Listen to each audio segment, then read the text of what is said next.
So, your uncle. What's wrong with him? He's possessed. As in the devil? Something like that. He says a dark man is following him. Watching him at all times. What do you make of it? It's nonsense, of course. But I'd be lying if I said it didn't bother me. You see, it runs in my family. Possession? No, Detective. Deteriorating melancholy. Practically every member of the Hartwood family is driven mad before they grow old.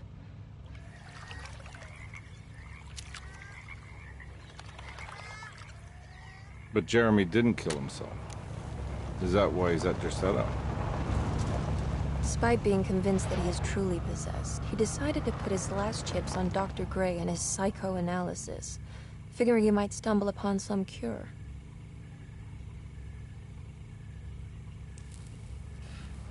You mentioned the letter. I received a disturbing letter from Jeremy accusing the staff and all the other patients of being involved in some cult. And now they are also out to get him. Could it be real? Or is it all just in his head? It's a story he tells himself, Mr. Carnby. Anything to avoid the truth. Which is? That we're all terribly insignificant. That people mean so very little to one another. That there is no one out to get Jeremy Hartwood because he isn't worth getting. Here we are.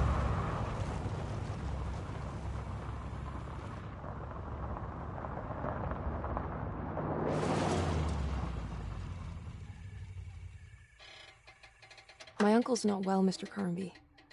I want to make sure he's all right. Then what's my part in this? You couldn't get a cab?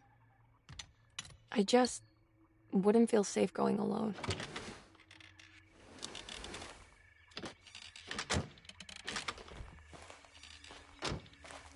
Did you bring a gun?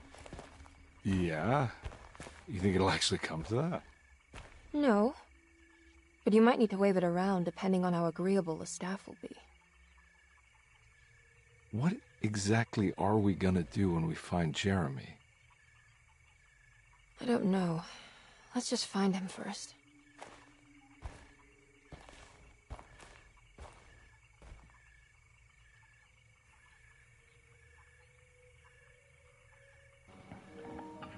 Okay, so it says shoot the character. Edward Garland by David Harbour. Enemy Hartwood. Alright, I'll just put it him. You have a gun anyway.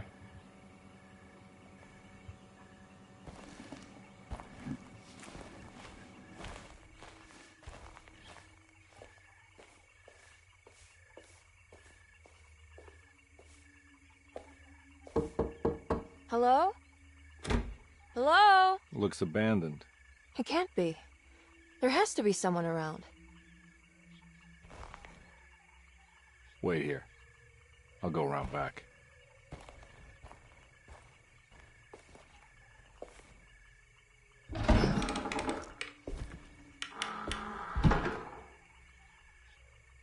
President Hoover raises tariffs on over 20,000 imported goods in an act to protect American labor. Following the collapse of the Wall Street stock market on October 24 last year, American industry has suffered greatly. Thousands of companies have gone bankrupt and left a large part of the American workforce unemployed. In an attempt to turn the tide, the Smoot-Hawley Tariff Act has been signed by President Herbert Hoover. By regulating commerce with foreign countries, the government hopes to encourage the industries of the United States to compete with cheap foreign imports. Superstition on rise. New Orleans voodoo stores and spiritual mediums see increased profit during troubled times. While the market has faced hard times ever since Black Thursday of last year, voodoo doctors and snake charmers see significant rise in number of customers. With the coming eve of St. John on the 23rd, the police expect increased cult activity around Bayou St. John, the southern shore of Lake Pontchartrain. Voodoo rituals in that area on the eve of St. John have a long tradition reaching back to the first snake worshippers brought as slaves from West Africa. During the 19th century, its practice was popularized by the legendary Marie Laveau and has since been embraced by many of the Creoles and the surviving aristocracy of the French Quarter. Author seeks asylum. Rumors regarding author Cassandra Beauregard making Derceto her home verified. Derceto Hospital is an old plantation building on the eastern shores of Lake Pontchartrain. While often considered an asylum for the insane, residing Dr. Elmore Lee Gray prefers to think of it as a convalescent home, a place where you can go to rest. The patient list is kept secret, but thought to include many of the black sheep of wealthy families, because at Derceto, treatment does not come for free. Local author Cassandra Beauregard has now been confirmed by her own admission. She's been lauded as a powerful Creole voice and written many successful books. Lately it was reported from Hollywood that she has finished a moving picture manuscript titled Slaughter Gulch. That film is set to hit the theaters next year.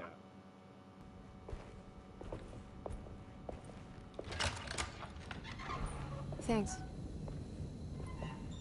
What are you doing? Who are you? Whoa, pardon me, excuse me. My name is Edward Carnby, private investigator.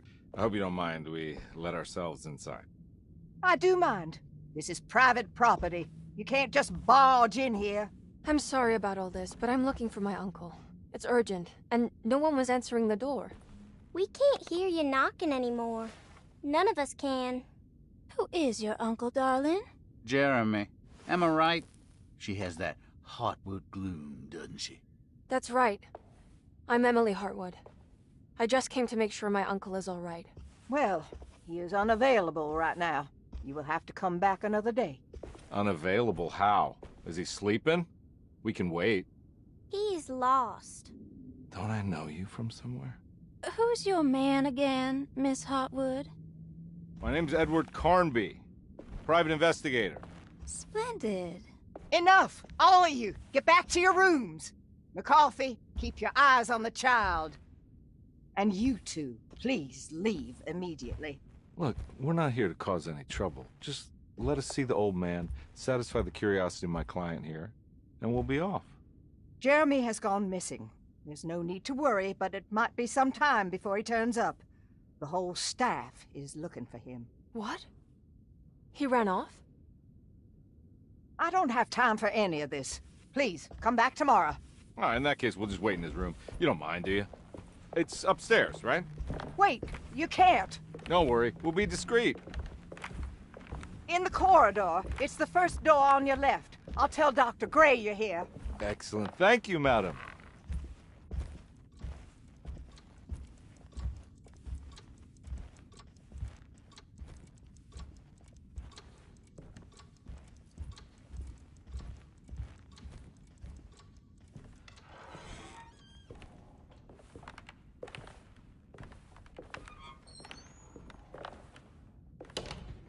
All right, here we are.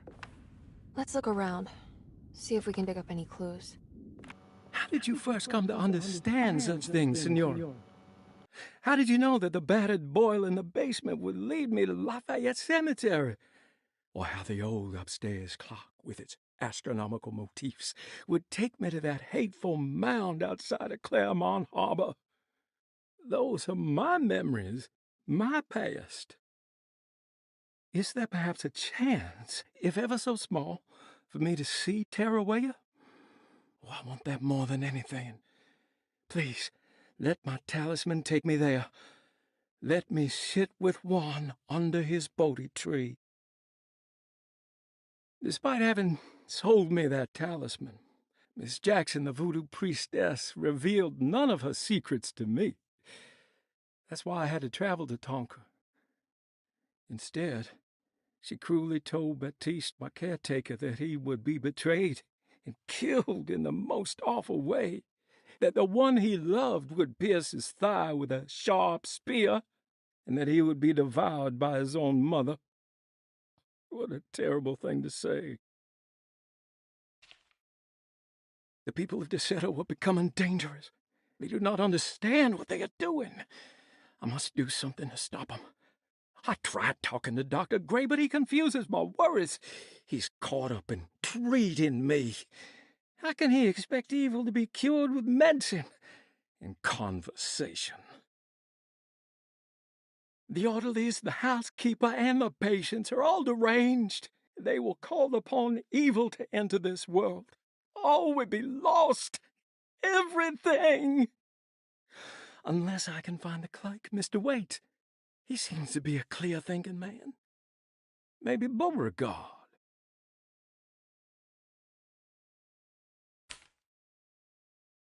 The dark man offered me a prison, and I accepted. I signed that miscarried contract and entered the dark pact. Everyone is safe, except for me.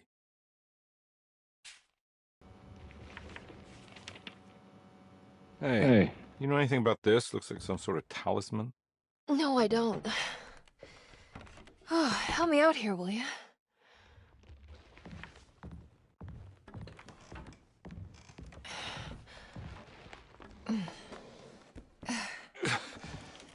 I would kill the guy to throw some of this stuff out. I'd be crazy too if I had this much junk lying around.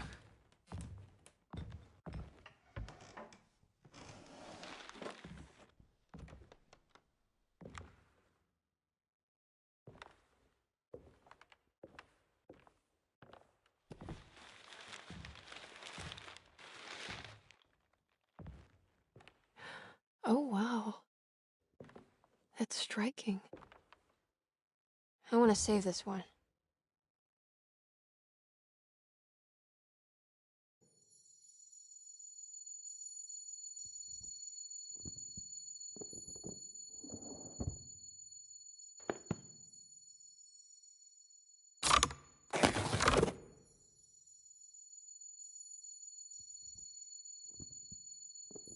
All right, come on. I want to go see Dr. Gray.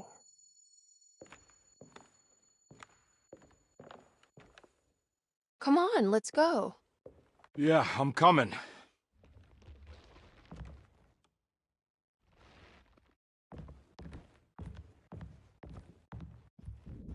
Miss Hartwood. Emily?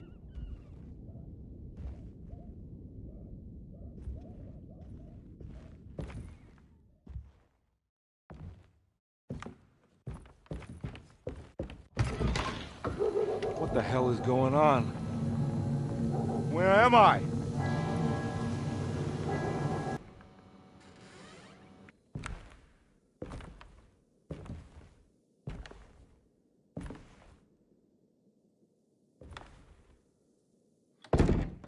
Don't let them get inside, compare.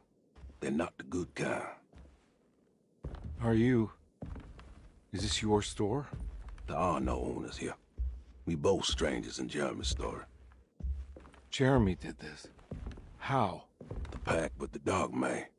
Jeremy warned us, but we didn't think much of it. I'm Detective Edward Carnby. I was hired by Jeremy's niece to find him. Oh, yeah? How much she paying you? $150. She's sure getting her money's worth tonight. Are you a thinking man, compare? Not if I can help it. You know, I think Jeremy's hiding in a way we can't find him. He has this juju necklace that guides him. The talisman? That's right. It's some magic charm he got from Miss Jackson down the street. The voodoo priestess? You know surprising things, compare. Yeah, the Mama Loa. Here, take the key. I locked the gate to save her place from all the ghouls and goblins getting inside. Maybe if you go there, you can find some clues to show you the way. Thanks. I'll have a look. Detective, I was wondering when you were going to show up. Mrs. Thompson told me you were here. I understand you are working for Jeremy Hartwood's niece. Yeah, I guess so. I mean, you're not wrong. We came here for her uncle. I just didn't expect... I didn't expect this. You are Dr. Gray, right? That's right. You don't happen to have some identification, Detective. I'm not keen on having strangers prying into my business. Oh, Detective Edward Carnby, Decatur Street, New Orleans. Enjoying the Vieux Carré, Detective? Those old French quarters, the voodoo people, the gangsters. I'm sure you live an exciting life. Well, it's not quite like the stories, Doc. Just trying to make a living. Aren't we all making a living? Well, welcome to Deseto, Detective. I hope your time here will be useful. Now, what can I do for you? Why don't you tell me where I can find Jeremy Hartwood? Why wouldn't that make for a short visit? I wish I could tell you, but I'm afraid I don't know. A drink, Detective? Anything brandy. Oh, you do belong in the French quarters, Detective. Armagnac or cognac? You know, just give me the cheap stuff. I'm not much of a connoisseur. Having low standards is not a virtue, Detective. Let me see if I can broaden your perspective. What can you tell me about Jeremy? I wouldn't want to go into details about his condition. Doctor-patient confidentiality. I'm sure you understand. Sure, but he is crazy, and he's gone missing. Why? Here, try this. Ooh, it's good. Got a bite? It's called a sidecar. The trick is not to be afraid of the tartness of the lemon. Then, for goodness sake, don't overdo the triple sec. Okay, what can you tell me about Jeremy? Well, let me think. He is an anxious man, constantly worried about events not presenting themselves according to his model of predestination. He complains about things not being carried out in the right order, and that some things simply shouldn't be. Is any of this helpful to you? Not really. I was hoping for some direction where to look next. I'm sorry. I have nothing for you then. You should talk to my orderlies. They have been looking for him for a while now. I'm sure they would appreciate your help. Yeah, I ran into Batiste earlier. Come to think of it, he might have given me a lead. Oh, excellent. So your investigation is already underway. I'm gonna go, but I'm sure we'll meet again. Looking forward to it. Safe returns.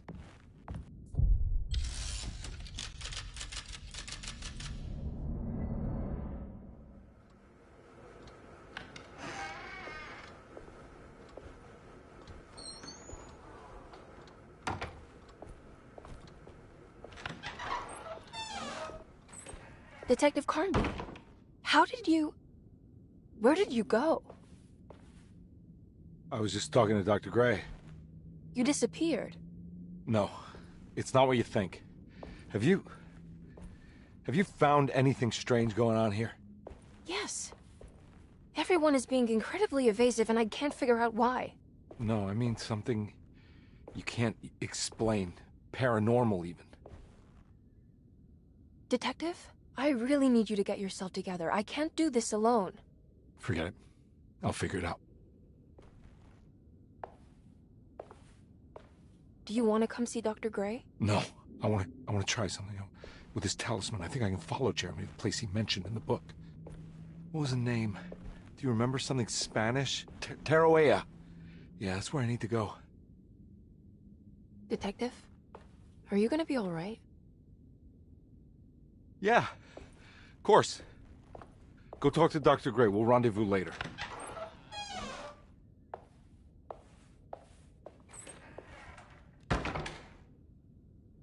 Cassandra Beauregard, the beloved author. Very exciting, isn't it? What do you want to put down for reason for admission? What her agents told us. Cassandra suffers from a writer's block and needs to finish her moving picture script before the end of June. Mr. Chardot suggests Cassandra's heavy use of barbiturates is holding her back and risks ruining her career. And how should we summarize her personal history? Let's keep it short. Cassandra Beauregard is a beloved crime author who managed to pull herself out of poverty and into stardom. 5 years ago, she tried killing herself by jumping off a balcony. The incident left her a cripple, and now relies heavily on her wheelchair. And for diagnostic impressions? Cassandra suffers chronic back pain following her suicide attempt. She self-administers morphine to keep herself ambulant, but has become addicted, and the desired effect is now lost.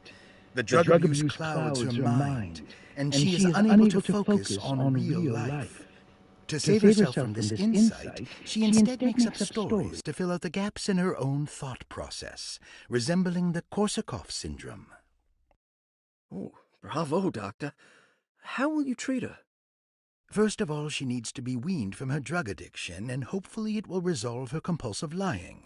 Then look into permanently numbing her pain in her back through surgery. Finally, deal with her suicidal thoughts. Fantastic. With such a short time before June, I really hope she gets better soon. We will do what we can. So, this was a case from March 15, 1930.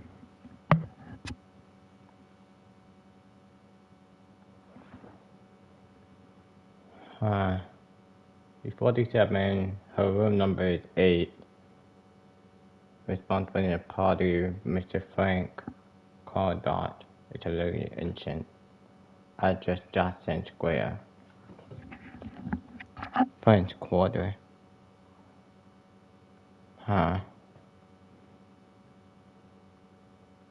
Okay. Go to the next one.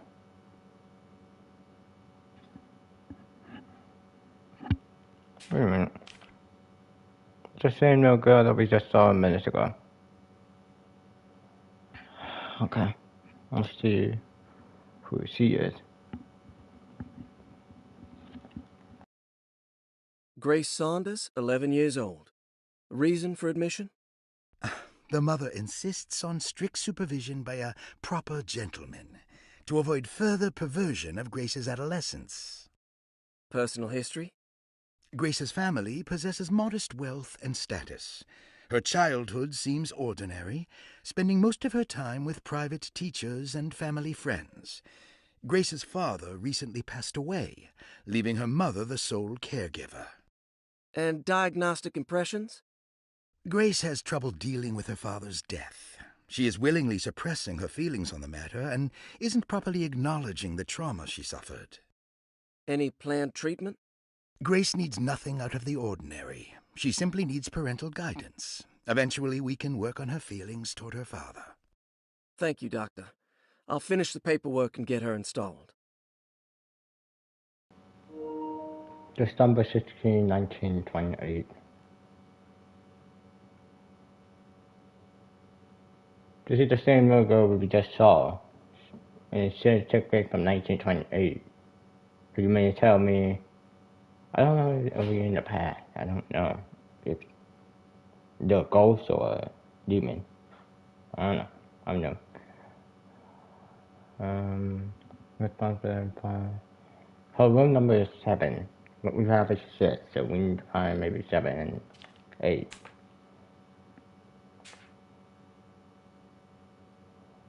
Malcolm McCarthy, 54 years of age. Reason for admission?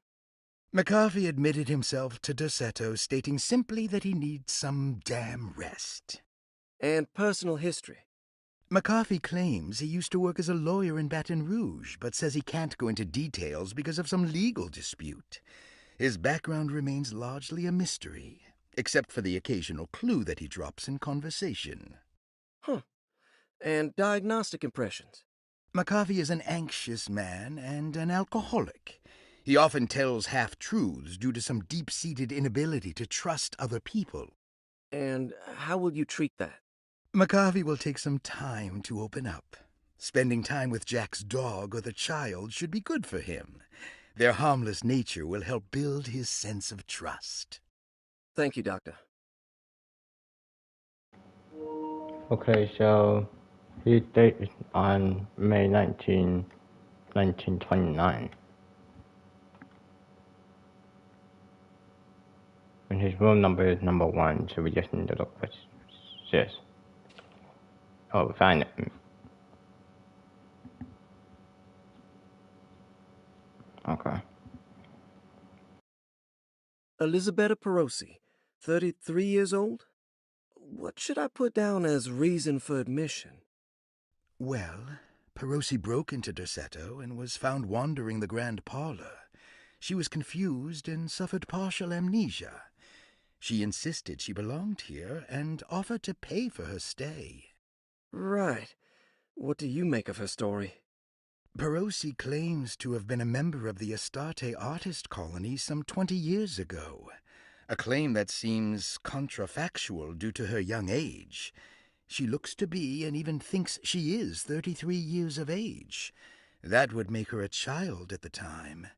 It seems fair to say that Perosi's story is untrue, deliberately so or not. Diagnostic impressions? Do you have anything? Perosi's story is peculiar, because she retracted her story about the artist colony. She no longer claims to be the same person as Elisabetta Perosi. However, my staff's research has confirmed there was a Perosi at that time who was in her early 30s. I suppose this case will take some time to investigate. How will you go about it? I wanted to contact the real Perosi, but it seems the whole colony disappeared one night. September 29th, 1915, during a hurricane. I will have to take it slow, and assassination could have been. Oh, I'm sure it will all clear up eventually. Thank you, Doctor. Okay. November 21, 1927. So, I have her room number. That's the one I need to look for. I haven't learned about no history about her in a bit. Let's see. The last one. Okay, let's begin. Ruth Talon, 29 years of age. Reason for admission? Ruth's father wishes that his daughter be removed from New Orleans nightlife for the foreseeable future. He fears that her overly free spirit is tarnishing the family's reputation. Sounds simple enough. Personal history? Ruth comes from considerable wealth. Her family owns several hotels and restaurants. Unlike the rest of the family, her sense of adventure has taken her around the world, including France during the Great War as a photojournalist. The last decade, she has provoked many rumors of being a debauched flapper, bordering on nymphomania. And diagnostic impressions? Despite her father's frivolous reasons for her to be admitted, Ruth does seem to provide an interesting case. She is refreshingly open and doesn't shy away from talking about her life during the war or her continuous celebration after returning to the States. She is admittedly a sexual deviant and feels no remorse. And her treatment plan? Simply staying at Derceto should do wonders for Ruth. If not, at least for her family's reputation. Ruth doesn't need to change, but with therapy I might be able to share with her some sympathy towards her family. I doubt she will settle down and become as dull as the rest of them, but at least she might try to be more discreet in the future. Okay, so July 1, 1928. Her number is number 2. Captain J.W. Norton of the Union Army recounts leading a raiding party from ships anchored in Lake Pontchartrain in order to seize control of Derceto and free the slaves working there. The captain was surprised to find the workers fighting back with unprecedented zeal. Norton's account describes these men and women as enraged with fanaticism. Pickford reportedly tried to placate the raiders, but was shot in the confusion. Captain Norton left the mansion burning and retreated to his ships with his men. Derceto was left in ruins for several decades. The ownership of the land was long disputed and returned to the Ledoux family in 1901. Several police reports were filed during the following years as the Ledoux tried to get rid of a camp of squatters on their land. The police made several visits to remove the trespassers, but the people kept returning. On November 1st, 1907, Inspector Legras of the police charged a deadly attack in order to save several children kidnapped by the squatters. Many were killed, and even more were jailed. The following year, Ledoux rebuilt Derceto, incorporating the surviving stone foundation and adding a magnificent wrought iron conservatory. The farmland had been reclaimed by the surrounding woods, so it was no longer profitable to use as a plantation. Instead, the house was turned into an artist's colony. The Astarte Artist Colony was a successful group of artists, including figures such as painter Heinrich Cassel and poet Nora Keith. The group was also known for their beloved Mardi Gras crew, called the Pirates of Pontchartrain.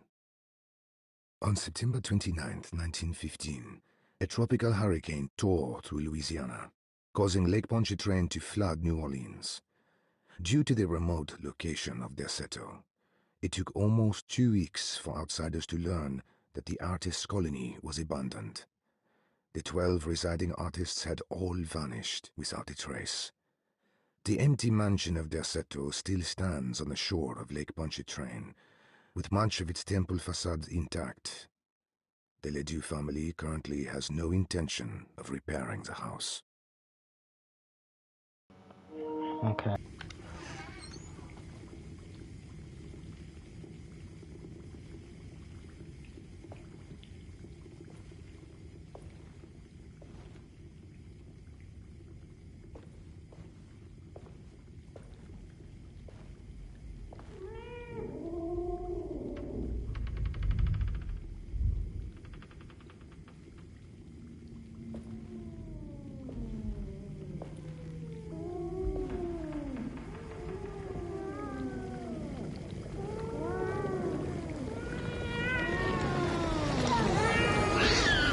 What are you doing in my kitchen? I assure you. No, I'm sorry. Promise you. Mr. Hartwood is nowhere near my kitchen, and neither should you be. Don't make me kick you out of this house. Sorry. Now get out! Yeah.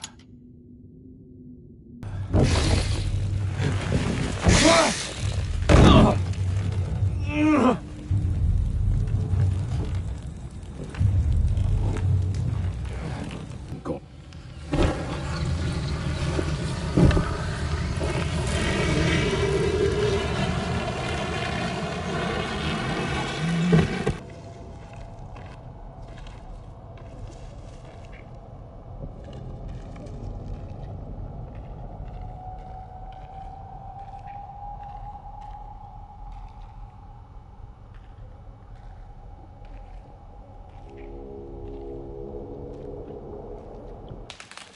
Don't come any closer.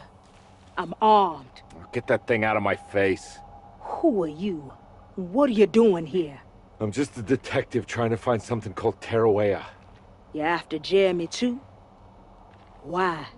I'm working for his niece. She wants to make sure he's all right. He might be unharmed, but far from all right. He's a curse upon Derceto. Here we go again. What?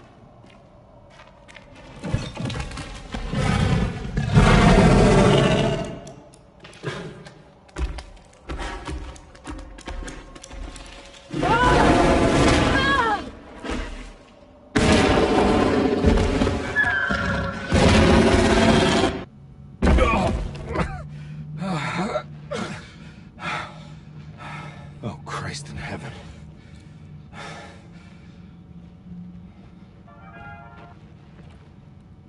Reflections on the Power of the Verb in Certain Texts by Juan Luis Jorge. To act is in itself divine. Even the slightest movement of our hand is evidence of our soul in motion. Yet our free will is so easily overwhelmed by the dullness of everyday life. Our actions become rote and rigid, in spite of luxury and comfort. True divinity is found in the choice of leaving the stage where we all perform. People who discover this freedom unexpectedly will be struck by the terror of this revelation and become paralyzed, or worse, turn to suicide. However, if you are able to weather that storm, you will discover that there is a divine path beyond that fear. There is a chance to dismount your destiny and make something new. Something that hasn't been planned for or predestined. There is difficulty in explaining this type of acting, as it transcends our everyday choices. This isn't some banal decision choosing one career over the other, or even who I should marry. Leaving the stage, no matter how, isn't a matter of course correction. It's a rejection of the story that the creator is telling.